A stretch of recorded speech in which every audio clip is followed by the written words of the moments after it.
Epuka makosa matatu unapomaliza kushiriki tendo la ndoa. Nazungumza na wanaume. Hakikisha unaepuka makosa haya matatu pale unapotoka kushiriki tendo la ndoa na mwenza wako. Hii itakusaidia kuweza kudumisha mahusiano yako na kuyafanya yawe bora. Kitu cha kwanza kabisa, epuka kulala fofofo baada ya kumaliza tendo la ndoa. Mwanamke anahitaji mazungumzo. Kwa hiyo jitahidi unapokuwa umemaliza kushiriki naye tendo, tenga sekunde kadhaa ama dakika kadhaa kwa ajili ya kuzungumza naye.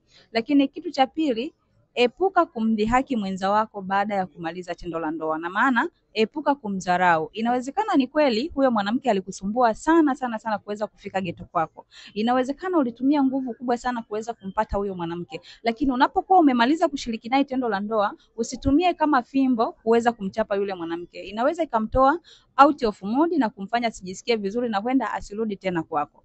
Na kitu kingine cha tatu, hakikisha unamfikisha kileleni, usimwachie njiani. Kwa sababu utakapokuwa umemwachia njiani, atakutana na mwanaume mwingine ambaye anaweza kupiga na kumfikisha kileleni, ataondoka kwako na hatorudi tena. Sasa ili isionekane kama mwanamke wako umemchezea ama umemchafua akakudharau, basi hakikisha unamfikisha kileleni.